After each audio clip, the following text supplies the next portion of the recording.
That one there, front and centre, if that's all right. Yeah, fine. Hey. Hello. Hello. Yes, thank you. Are you? Good.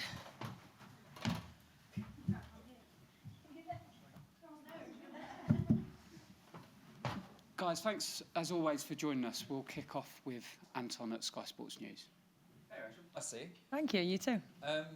First off, how does it feel to be back? It doesn't even feel that long ago when you were celebrating at Wembley and Trafalgar Square. It feels great to be back. I was saying I think life in camp feels more normal than life out of camp right now. So it's great. Yeah, it was really nice to see everybody's faces again. Just be around the group and the staff, especially coming off the back of a fantastic summer. So it's even nicer to see each other when you're more successful. So yeah, buzzing to be back. You spent 2 months with them. You're telling me you've been missing them? Yeah, every day. Yeah, my mates, my family. So no, yeah, it was. We spent a lot of time together over the summer, but we've got a great bond within the squad, and I think you do miss that when you're away from. Yeah.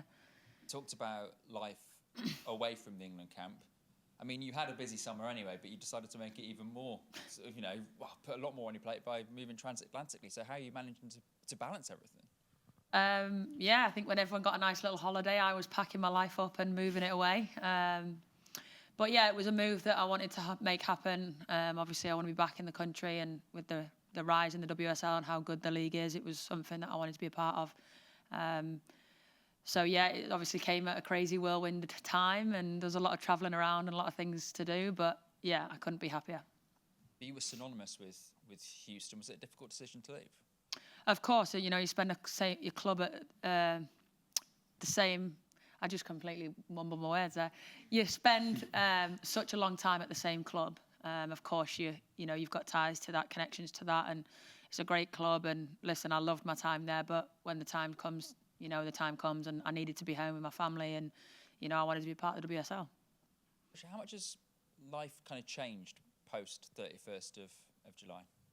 It's definitely changed. I think during the Euros we were in kind of a bubble. We didn't really see a lot of the outside world, and you got glimpses of that when you went to games and were surrounded by the fans and the media, but I don't think we were really aware of how much of an impact we had on the nation. So coming out was a whirlwind. It was kind of like 1 minute we were all together living in this bubble, and then the next you're just in an open world. It's almost like you're on Big Brother or something. Love Island, it's like you're in a world where you don't see anything else. So to come out to the way the world was just, it was crazy. It was a whirlwind, but an unbelievable feeling to see that we'd actually genuinely inspired the nation. You enjoying the whirlwind? Yeah, it's what we wanted. We wanted to inspire the nation. We wanted small girls and boys to be playing football in the streets, and I've seen lots of that recently. And it's something that we really wanted, and that was our goal. Obviously, winning the Euros, but more importantly, inspiring everyone and making the nation proud and putting a smile on everyone's faces. So to see that has been an absolute pleasure, and it's something that we all don't take lightly. We've really worked hard to make that happen. Thanks, Anton. We'll go to Jeff at TalkSport. How significant do you think that win in the summer is going to be for the women's game in general, and particularly the interest, the level of interest, and the number of young girls who now want to take up football, who perhaps thought in the past, well, we can't play football, but now you've shown them you can? Yeah, I think it'll have such a great impact, especially on the females. I've met a lot of people in the last 3 or 4 weeks, and a lot of people have said, my daughter didn't want to play. She loved it so much, and then her love got taken away from it because she was told she couldn't play, and now you've inspired her and she wants to go on and play. And I've heard that so many times I can't even begin to tell you, and that gives me goosebumps. Winning the Euros was the best thing that's ever happened to me, but hearing these things is something that, again, we as players and as people pushed for the whole time. And to hear that a lot of girls are wanting to play now, it definitely is such a special feeling. And I'm just delighted to be a part of that in helping the youngsters think they can play now. And you've got a double header in the qualification, a home game at Stoke next week, which is sold out. Can you put into words what that feels like, another sellout game? Yeah, definitely. The fans, honestly, they were our 12th woman during the Euros, and we can't emphasise that enough. They were absolutely excellent, and we felt every minute with them. So I'm really happy that they're keeping the word and sticking with it, and it's not just a summer thing. That you see the ticket sales rising in the WSL and things getting sold out with us. It's definitely a step in the right direction, and it's something that we definitely want to keep building on. Now, you've obviously spent a lot of time playing and living in the United States, and they're considered one of the best teams for a long period of time. I just wonder what you've gauged from people over there in terms of watching how England have progressed. What have they made of the journey that England have made in recent years? Yeah, I mean, I think England are a team that are feared. They have been for many years. We've set in place who we are, and I think more so now we are European champions, and that's something that you've got to look at with a great deal of respect, and the pressure is probably on our back now, but a lot of people want to come and play in the WSL, and I think for me that is a glaringly obvious point of the fact that we are doing well and we are succeeding, and football in England is taking off massively. I haven't spent much time in the US since the tournament, so I can't say post Euros, but yeah, I think it's glaringly obvious that England have, we've put a target on our backs, and we're, want to keep taking it one step further. And obviously you've got Austria this weekend. They've been a real tough opponent for you, haven't they? Austria are a fantastic team. You saw that in the Euros. You saw the development of them, and how they played against us and the likes of Germany. And yeah, they've been definitely faced with really big oppositions and done really well. And we do find it tough against them. We've only beat them 1-0 twice, and they're a great side, a great, well-organised side, and it's going to be a big game for us. Thanks, Jeff. We'll take questions from the floor. Molly? Hey, Rach. Especially being back in England, I wonder if you've had any strange encounters with fans, whether it's been when you've been doing your shopping or when you've been out and about, because it does feel as though that legacy, as you say, it wasn't just the game, it has actually carried on over the summer, hasn't it? Yeah, I don't think I'd say strange encounters, but yeah, I've met a lot of people who probably didn't know who I was 10 weeks before, but they're so pleasant. I've met elderly men and women, I've met kids, really young kids, and everything in between, and I think they always tell me that, how inspired they've been and how they've watched every single game, and how, the women have done so well and they're so proud of the whole team. And for me, that again is so nice. It's so warming to hear, especially because it is everyone. It's not just a certain age range or a certain gender. It's everybody. So yeah, I think a lot more encounters with people who know who we are, definitely, but something that is a really nice story to hear. And particularly this game against Austria, you touched on it there, they're a good opponent. How hard is it almost to go again, knowing that, I suppose, particularly in Europe, England are now kind of the team that everyone wants to beat, right? You're the ones out there to chase. Yeah, and that comes with winning, that comes with success. And like I said, it's a target on your back, but it's, pressure's a privilege, and we have to see it as that. And of course, there will be pressure on us, but right now we're focused on qualifying for the World Cup. Obviously, we're delighted about the win in the summer. European champions, of course. However, our focus is now on the World Cup qualification stage, and we know what we need to do, and it's right there in front of us. Thanks, Molly. We'll go to Tom at the back. Thanks. Thanks, Rachel. And just on that topic, I mean, how now that you are the European champions, how conscious are you of maybe the need to go to Austria and show that and show why you're European champions with a performance that kind of lives up to that tag? Yeah, I don't think anything needs to change. We've come off the back of a successful summer. We know what we need to do. We know what Austria are about. We know what they can bring. But ultimately, we know what we need to do. And, I think the focus remains firmly on us and what we can do and how we can control the game. So, yeah, it'll be a tough game, but one that we'll be more than prepared for.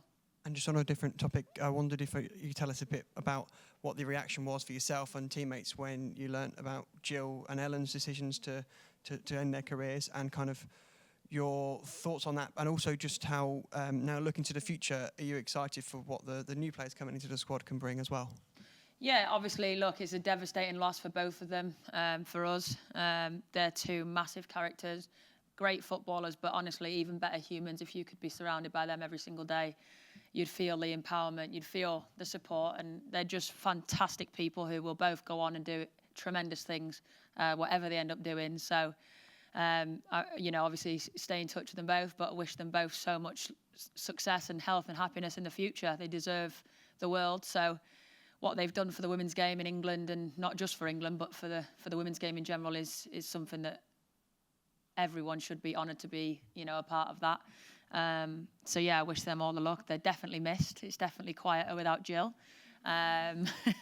But yeah, definitely missed as people and as players. But again, opens up a new opportunity for the youngsters. We've brought in some new faces, and we're excited to see them. And you know, it's the way the game goes. So 2 huge characters missed, but an opportunity to see the youngsters come through and shine. Thank you very much. Thanks, Tom. Yes, Susie. Hey, Rachel.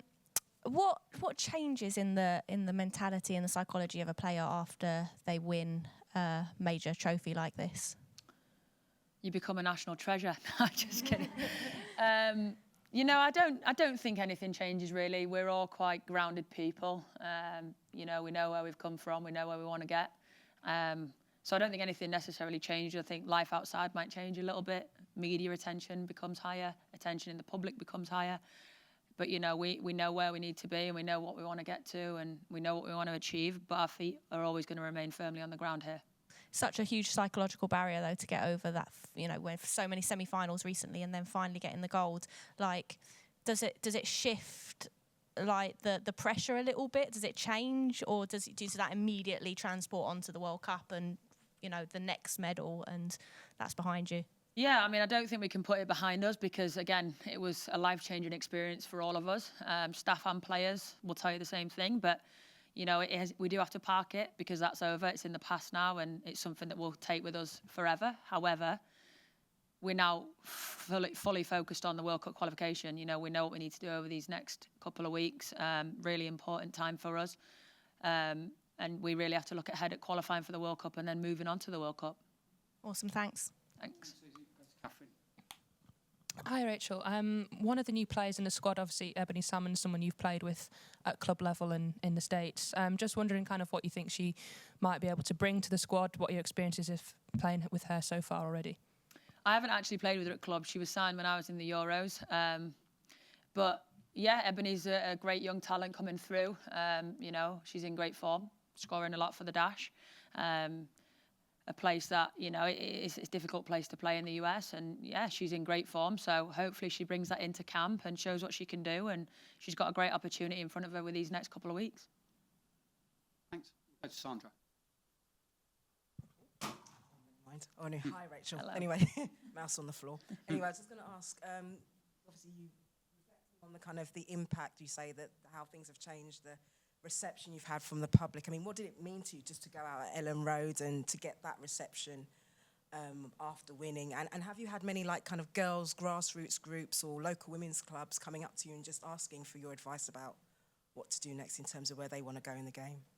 Yeah, obviously Ellen Road was a great time for me. I'm a die-hard Leeds fan, so that was a nice experience for me, and the club have been really supportive throughout the whole Euros and before. So yeah, that was nice. But yeah, more importantly, the grassroots clubs and things, I think that's really important. And, you know, we have quite a good relationship with our grassroots clubs that we played at, a lot of us throughout the squad. So been in touch and spoke with them and things. And yeah, a lot of youngsters reach out and ask what you know, what was it like for you growing up as a girl playing football? How did you get to where you are? And I think that's important for us to give that back, because as a kid, I had massive idols. You know, I had people to look up to, and, you know, to have that and follow in the footsteps of us now is, you know, if we can impact them in any which way. You know, me and Millie were out there today watching the 19s, and I think just to have them see that, you know, you're just like them and we were once them is really important. And for us, it's something that we can definitely give back and help. Great, thanks. Yep. Hi, Rachel. Good to see you. You too.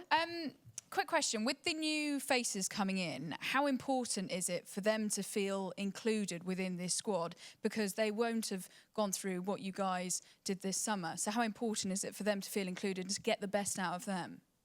Yeah, 100%. They are part of this group, though. So, you know, they're going to feel a little bit different because they weren't there during the Euros. But, you know, they were also watching it and feeling it, and they're still Lionesses. So coming in now, you know, they're absolutely involved in the group and included in the group, and you know, there's so many more that probably aren't here that are in that category. And you know, we win together, we lose together, and if we lose, the 19s lose. If they win, we win, you know, and that's the great thing about the Lionesses. I think we're all one big family, and we know that the journey we're on is all together. And how has Serena installed a winning mentality within this team? I mean, you just look at her stats. She's done it before. She's lived it. You know, she's come in and that's had an effect on us. It's rubbed off on us. And how better way to learn than learn from somebody who's already done it at the highest level in a home nation twice. So, yeah, I think if you gain your respect from things like that, and, you know, the group absolutely has the utmost respect for Serena and her staff and her team as well. So it's definitely fantastic to learn from her and her experiences. But yeah, we're so grateful and lucky to have her with us. Thank you. Hey Rachel, you're right. It's just a very quick question, but on a sort of a wider scale, really. You know, listening to you and you talk about inspiration, and I know that you bridged many gaps during the tournament and you broke down a lot of barriers as well, you and the team. Do you feel England has a new identity because of it now? Yeah, yes and no, I suppose. I think we want to still keep on the straight and narrow. You know, like I said, we've got a journey. We know the journey that we're on, and I think in terms of the identity is now we are winners. And we've put that, you know, on the map.